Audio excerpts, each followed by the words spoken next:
want to start with conspiracies. I Yeah, love this topic. let's start. So, and I have a bunch of ways to get into it. By the way, conspiracy number one, not really conspiracy, but coincidence. January 22nd is my birthday as well. So, not that that means anything. Wild. Not that it means anything. Interesting. It's like, what It is, might. we It were just talking, certainly might. well, we were just talking about Kurt Vonnegut. What does he call that in Cat's Cradle, where people have this false way of identifying themselves with each other? Like everybody from Indiana was part of Yeah, a, I know what you're talking yeah. about. Yeah, yeah, yeah. But anyway, I was once on a news show, and I've been a pundit on a lot of different news shows, and the producer tells me afterwards, he's like, "Man, we're just trying to get from one ad break to the next. Like that's the entire Right. purpose of news." Right. And it made me think. This was like 10 years ago, but it made me think ever since. And I've literally never watched a news show since, or even picked up a newspaper.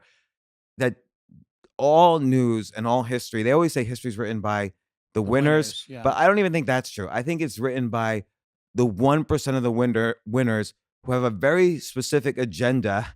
So that's enough to get their narrative of the events uh, on top of all the other news who have different, perspectives. And like a classic, almost cliched example is World War II. So of course, America wins World War II, and you read about it in school books when you're a kid, but you don't read about the dozens of weird atrocities that Right. that America did or other countries did. Of course, you read about the extreme atrocities the Germans did, which is important, but you don't realize how America might have false flagged its way into the war, or how America turned back the Jews who were trying to escape to America, and just or how we You don't read anything about building the Third Reich, which our financial system, was instrumental in, yeah, and not only that, our Yeah. financial system, the quote unquote neutral Swiss Right. lent $12 billion to Right. Germany. Yeah. Like, Well, I think a lot of these things there's a reason, right? So there's a reason we don't learn about these things. I think that when you look at history and you go like there was almost a coup in the US. There was a General Smedley Butler. Smedley Butler during FDR, there was a bunch of wealthy industrialists that backed the idea of Smedley Butler marching on Washington, kind of demanding FDR's resignation. They thought that the New Deal was straight communism. They thought that the government had been, completely infiltrated and that they needed to defend their, class, so to speak, or whatever. And it was a lot of wealthy industrialists. It was a lot of people whose names you might know. It was a lot of very influential families. And, this is all verifiable. You can look it up. You can read about it. Um, I'm maybe downplaying it when you actually do read about it. You go, oh my God, like this was real history. I went through school. I did not hear one thing about this happening. Not one. So then you go, well, why? Why aren't you being told that? And you wonder, you're like, well, it certainly sets up the Kennedy assassination in a very different light. If you did right, learn because about it. Joseph Kennedy was one of those industrialists, Very, his father. yeah. So it does set that up in a very different light. Like the idea that like, the idea that maybe this president was taken out by, a group of people that was a little closer to home. There doesn't seem to be any precedent for, unless not in America, like all over the world, we have coups, we have all kinds. We're all kinds of skullduggery that the CIA and other people have been involved in, but there's no domestic precedent for that unless you read about Smedley Butler. Then you start going, wow. So this actually was something that people considered. So I think whenever we're not hearing about something, there's probably a reason. Yeah, so take your favorite current example, Jeffrey Epstein. Sure. Suddenly he was in the news every day, every day, every day. Suicide. Then the next week he's in the news every day, every day, every day. Then suddenly two guards are indicted for criminal conspiracy. What's the conspiracy? Who means someone else was involved, Right. and you never hear about it in the news again. Yeah. Yeah. And like, why is it? Like, there's a reporter here. Well, for one thing, I think there are no more actual reporters breaking news. But Very even few. but even assuming there was, do the editors say no, no, no, we can't write that? I think what happens is I don't think it's as top down as that from the people that I've spoken to and the people that I've had on my show. A lot of it is just that these news organizations depend on access to get a story, right? They depend on a White House press pass. They depend on leaks from an administration, not only the White House, but it could be the mayor's office, whatever.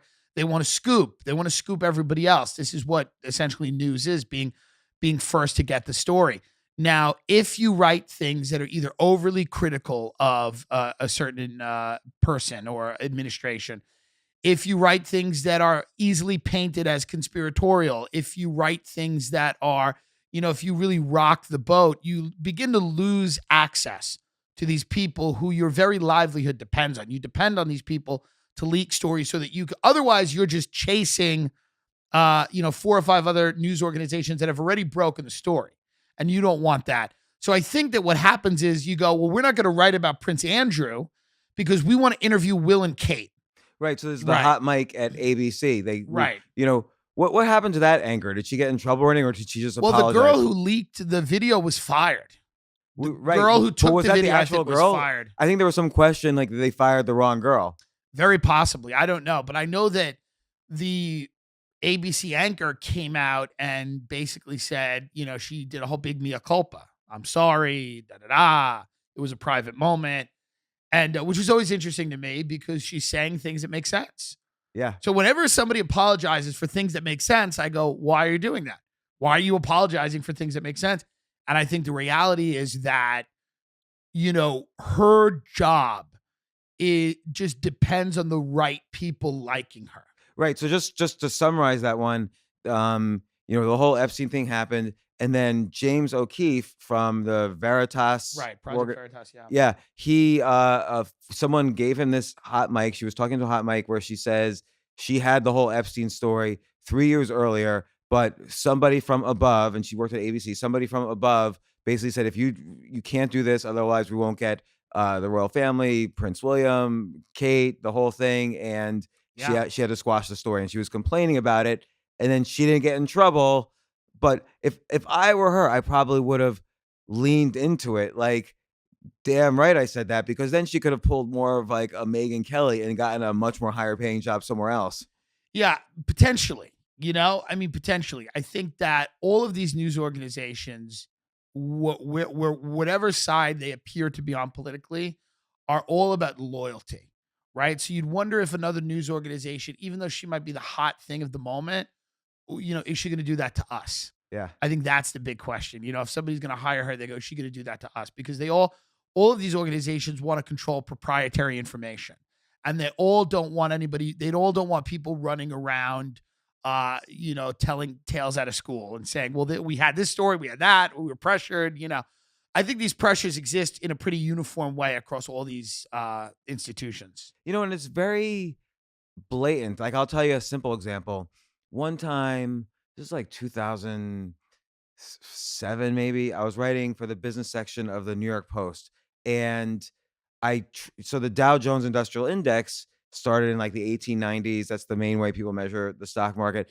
And the original companies, the only one that still exists is General Electric. And I sort of traced the history of the other companies in the original index, and they essentially had gone either bankrupt or disappeared in some way or other. Right. So I wrote this article about it, which was kind of interesting historically, and it shows how, sometimes the, indices in the market might not mean the same thing. And the New York Post said, no, we don't think this article is interesting enough. We can't run it. And that's the only time out of like 100 articles that they had ever said no to. Well, it turns out the Dow Jones Index is owned by Fox, which owns the New York Post. So sometimes it's very like blatant what happens. Pretty blatant, yeah. And that just goes, I've noticed that in every news organization I've been involved in, which is another reason why nothing at the top layer is accurate. Nothing even at the second layer, like interpreting the top layer, is accurate. Like so there's no way, unless you know people, to get the accurate news of what's happening right now. Right. Yeah. I think that the challenge now is, if you want to be informed, you have to read a wide range of information. You have to, because you have to cross-reference things. You have to see something here and go, okay, is it here? Is it here? Is it here? Who said it? Why? There's a lot more work you have to do now if you want to be informed. But, the happiest people I know are not informed. So the happiest people I know are, Long Island gym teachers who don't care and go on, 2 vacations a year and don't have a ton of money and don't want it and don't, happiness and knowledge. I mean, it's just this complete disconnect. I think, ignorance is to an extent bliss. I mean, if you find out the way the world works, I don't know that you're going to be happier or better for it. Except unless you Yeah. view it as fun. Because like Yeah, I if you mean, view I it as make like it funny, right? That's yeah, and I'm sure you do too. Like to me, my job is to make dark things, a little better by being funny in the world out there. But I mean, there's things I know that I wish I didn't know, and that other why? people don't. Well, because for example, I mean, maybe wish I didn't know is the wrong word, but like when you're on the outside, there's only two places you can be, the inside or the outside. When you're on the outside, you appreciate things in a different way. Before I got into comedy, I appreciated it as kind of like magic. It was like this magic thing that I could just sit back and enjoy. And I didn't know what went into it. And I didn't know the pain I didn't know like how dark it was and how many people fail at it and how many lives get ruined. I didn't know, you know, you know, all of the things that went into it that make it harder to kind of appreciate. Then I got into it and I'm on the inside of it. And I also didn't know how vapid some of it was and how boring, people talk about Hollywood as it's this dark and evil place. A lot of that's true, but a lot of it is also boring. It's just kind of vapid and, you would be surprised at how, how kind of, you meet a lot of these people and some of them are just very lucky. Some of them are not spectacular in any meaningful way. They're just good looking. They worked hard. Many of them are just sociopaths that don't feel anything. And that's such an asset. Such an asset to not feel anything, Right, when you're to pretend to be something or else. to make yourself into someone who, doesn't feel anything. But you can't, in these interviews, no celebrity admits that. No celebrity admits like, I wanted this more than my family and friends and any meaningful relationship. And I just literally killed everything inside of me that felt. And I needed to do that they don't say that. They're like, I'm concerned about the climate, because they have to present, because that would ruin it, right? It would ruin it if your favorite actor or actress got on Good Morning America and was like, I was beaten every day by my alcoholic mother and told I wasn't good enough. And that's why I'm here. You couldn't have that. So you have to have somebody invent this narrative that may or may not exist. And sometimes it does, sometimes it doesn't. So when you're on the inside, you realize all that stuff and it lessens some of it. I guess in some ways it makes it more interesting. To me, it always makes it more interesting, but I don't appreciate it nearly as much as my friends that are just completely in that. Now, obviously you can never go back. You Right, can and never go back. If you knew this at the age of 25, would you have changed direction? Would you have not gone? No, I would have That's the gone. thing. I would have done exactly what I did. Yeah. So, I mean, saying that I wish I didn't know, it's a little different, but like, it certainly changes the way you look at things. Well, and you use